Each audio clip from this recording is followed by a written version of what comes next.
കേരളത്തിന് 4 പുതിയ ട്രെയിനുകൾ പ്രഖ്യാപിച്ച് ഇന്ത്യൻ റെയിൽവേ. പുതുതായി പ്രഖ്യാപിച്ച അമൃത് ഭാരത് ട്രെയിനുകളിലെ 3 സർവീസുകളും ഗുരുവായൂർ തൃശൂർ പാസഞ്ചറുമാണ് കേരളത്തിന് പുതുതായി ലഭിക്കുക. അടുത്തയാഴ്ച തിരുവനന്തപുരത്ത് എത്തുന്ന പ്രധാനമന്ത്രി നരേന്ദ്രമോദി 6 പുതിയ ട്രെയിനുകൾ ഫ്ളാഗ് ഓഫ് ചെയ്യും. കേരളത്തിന് ലഭിച്ച 4 ട്രെയിനുകളും തമിഴ്നാടിന് അനുവദിച്ച 2 ട്രെയിനുകളുമാണ് മോദി ഫ്ളാഗ് ഓഫ് ചെയ്യുക. തിരുവനന്തപുരം താമ്പരം, തിരുവനന്തപുരം ഹൈദരാബാദ്, നാഗർകോവിൽ മാംഗ്ലൂരു എന്നീ അമൃത് ഭാരത് ട്രെയിനുകളാണ് കേരളത്തിന് അനുവദിച്ചിരിക്കുന്നത്. ഒപ്പം ഗുരുവായൂർ തൃശൂർ പാസഞ്ചറുമുണ്ട്.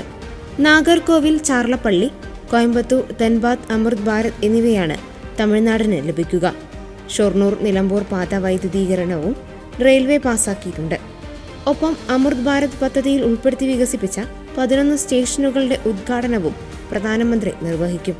കേരളത്തിൽ കുറ്റിപ്പുറം, ചങ്ങനാശ്ശേരി, ഷൊർണൂർ സ്റ്റേഷനുകൾ ഇത്തരത്തിൽ അമൃത് ഭാരത് പദ്ധതിയിൽ ഉൾപ്പെടുത്തി വികസിപ്പിച്ചവയാണ്. ഗുരുവായൂർ തൃശൂർ പാസഞ്ചർ ദിവസവും സർവീസ് നടത്തും. വൈകിട്ട് 6:10 ഗുരുവായൂരിൽ നിന്ന് പുറപ്പെട്ട് 6:50 തൃശൂരിലെത്തും. തൃശൂരിൽ നിന്ന് രാത്രി 8:10 പുറപ്പെട്ട് 8:45 ഗുരുവായൂരിലെത്തും. അതേസമയം ജനുവരി 13 9 അമൃത് ഭാരത് എക്സ്പ്രസ് ട്രെയിനുകൾ റെയിൽവേ മന്ത്രി അശ്വനി വൈഷ്ണവ് പ്രഖ്യാപിച്ചത്.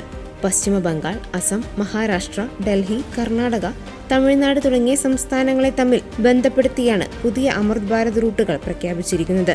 തിരഞ്ഞെടുപ്പ് നടക്കാനിരിക്കുന്ന ബംഗാളിനാണ് മുന്തിയ പരിഗണന നൽകിയിരുന്നത്.